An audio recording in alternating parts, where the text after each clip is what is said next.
кога пред новинар ќе се издигне како карпа предизвик да се зборува за јубилеот на најстарата културна институција во земјата, не е лесно ни како да се започне, ниту пак е лесно колку минути да се одвојат да се зборува за јубилејното 80 годишно постоење на Македонска филхармонија.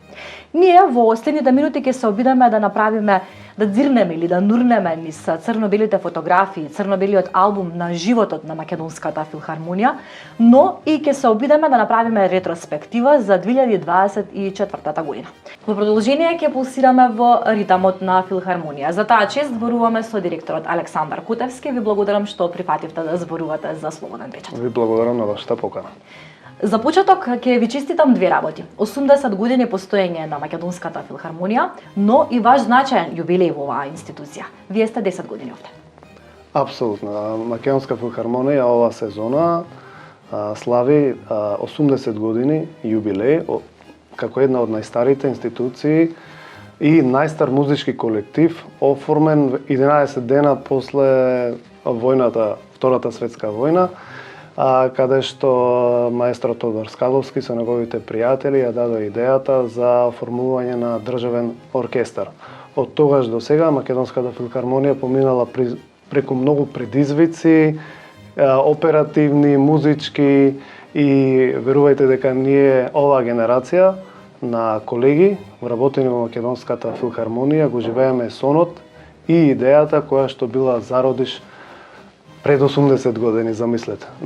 Преку сцената на Македонската филхармонија поминале плејада на истакнати инструменталисти, солисти, диригенти, многу дела на македонски композитори се изведени и македонските композитори биле мотивирани да творат, создаваат и креираат музика која Македонската филхармонија ќе ја заживе и нивните дела ќе продолжат да живеат во текот на идните години. Со Македонската филхармонија, верувајте, е чест и одговорност да се работи, затоа што јас сум музичар, први виолончелист во Македонската филхармонија, и мојата прва соработка со оваа институција започна 1999 година, така да низ многу случувања, предизвици, патувања, гостувања, соработки со солисти и диригенти, навистина сме поминале многу убави моменти, многу неповторливи концерти, така да би го спомнал оваа година, 28.11. Тоа беше врвот на нашата сезона, каде што ние го славевме 80 годишниот јубилеј, и тој концерт директно и во живо се прикажуваше преку македонската телевизија на цела Македонија. И како солист настапи маестро Симон Трпчевски, со концертот диригираше нашиот шеф диригент Јерухам Шаровски од Израел.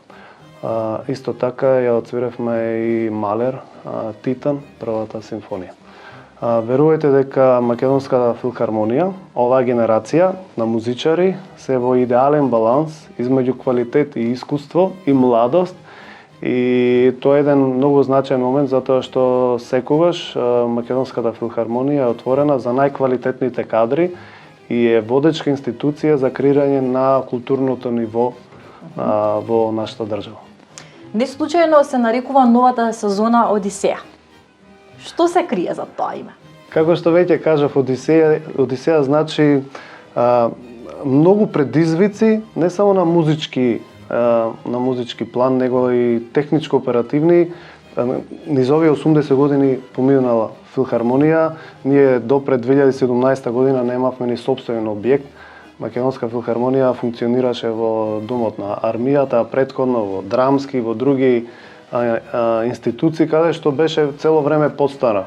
Конечно, на разбирање на тогашната влада еве и благодарност за тие што биле свесни и што дале поттик и можност и финансиска и оперативна за овој грандиозен објект да се изгради. Верувајте дека освен значењето на и условите кои ги има Македонска филхармонија во однос на условите во кои работиме, верувајте дека се во регионот пошироко врвни со комплетна опрема, продукција, целосветлосен апарат, аудиовизуелен и така натаму. Комплетно имаме услови за водење на делени, одделни, индивидуални проби и така натаму, каде што музичарите имаат слобода да се надградуваат и усовршуваат се со цел да направиме еден програмски и квалитативен развој на нашата институција. Македонска филхармонија, тврдам тоа, дека има квалитетни професионалци и тоа го докажуваме со секој наш нареден концерт, затоа што тие концерти се неповторливи, непосредни и внимаваме во која насока се движаме во однос на програмата. 80 години љубов, така беше насловен концертот кој што го одбележа роденденот и го означи почетокот на новата сезона на Македонска филхармонија. Споменавте, направивте едно сиже како помина таа вечер, прекрасна вечер, ќе споменам за сите посетители, но и за сите гледачи покрај малите екрани. Едно ваше видување, дали сте задоволни на кој начин одбележавте 80 години постоење на Македонска филхармонија? Верувајте дека целиот тим, административно-технички апарат што можеме да го искористиме тука како потенцијал и како човечки ресурси, ги искористивме нормално и со помош и од надвор на некои колеги. И осмисливме еден неповторлив концепт каде што првен обраќањата и интрото видео кое што беше пред отворањето на концертот, на самата изведба на програмата, направивме концепт каде што ги покажавме условите во кои што функционираме, сите музичари. Целта моја беше да дадеме акцент на вработените на Македонска филхармонија, затоа што диригенти и солисти постојано се менуваат, имаме гости, меѓутоа јадрото на оваа институција е оркестарот, каде што музичарите остануваме.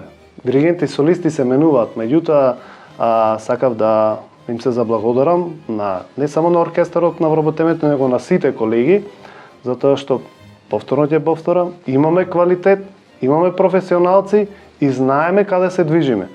Затоа и оркестарот на сцената беше празна и се појавија од секаде, од сите влезови. Целта беше да се покаже важноста на уметникот.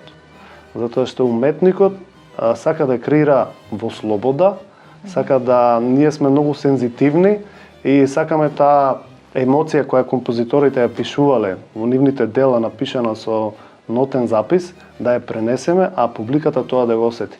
Затоа нашите концерти се полни и неповторливи.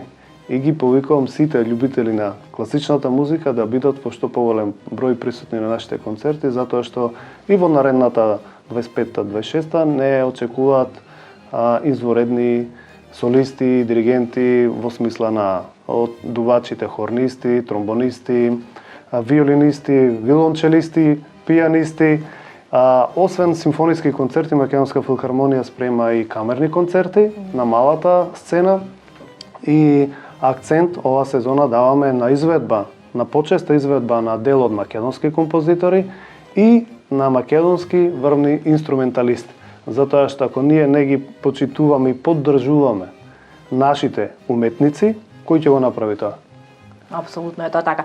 24 ноември далечната 1944 година на еден неформален начин започнува оркестарот на Македонска филхармонија во домот на Тодор Скаловски.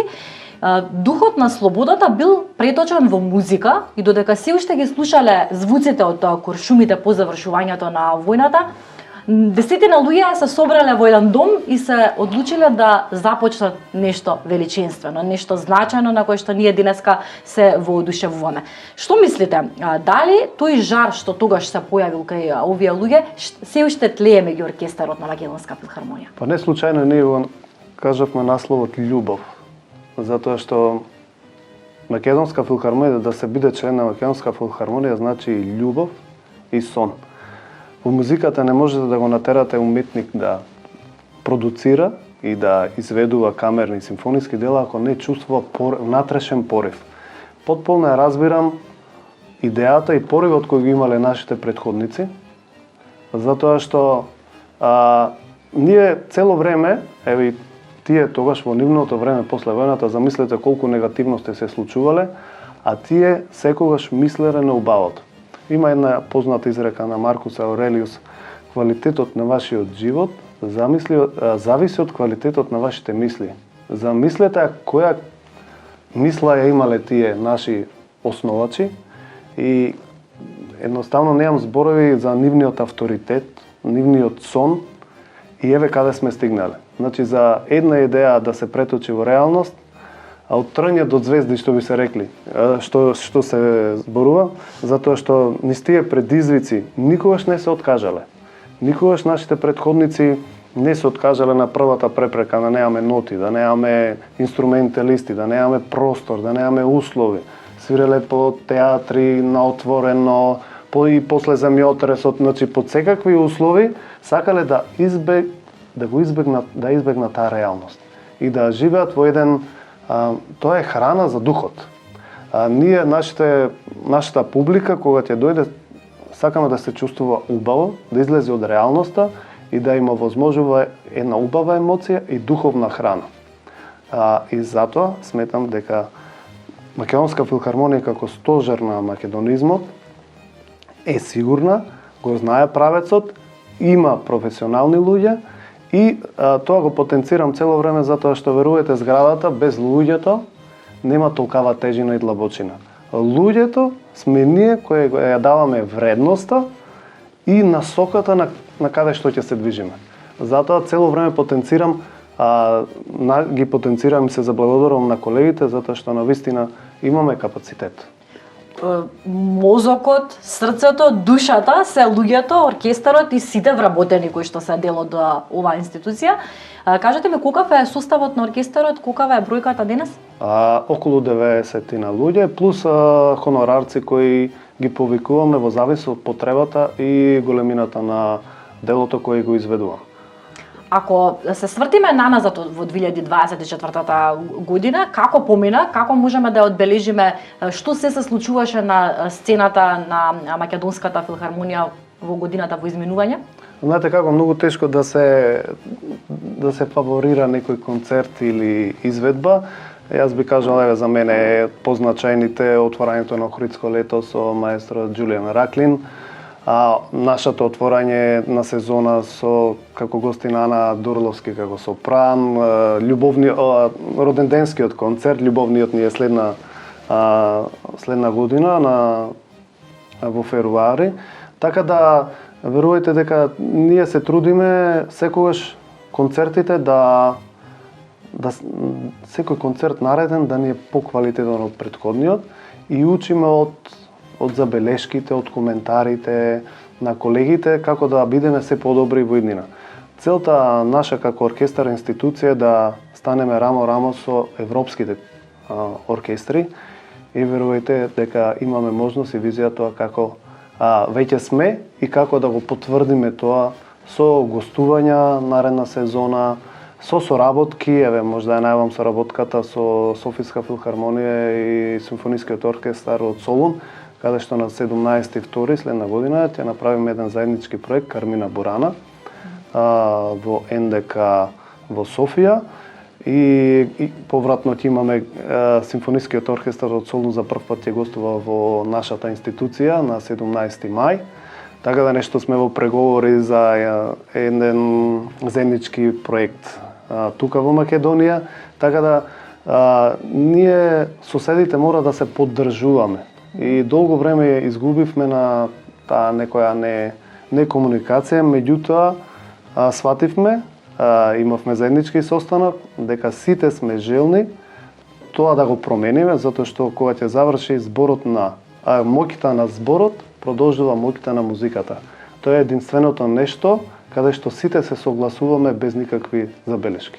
Македонска филхармонија последните години некако стана омилено место за многу луѓе, за љубителите на класичната музика и верувам дека врвулица од народ поминале овде во 2024 година. Имате ли некаква статистика од прилика колку билети се продадени?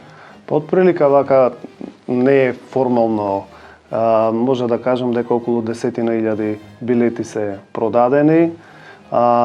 Еве, наредниот концерт ни е детски и новогодишен, се продадени до последно место.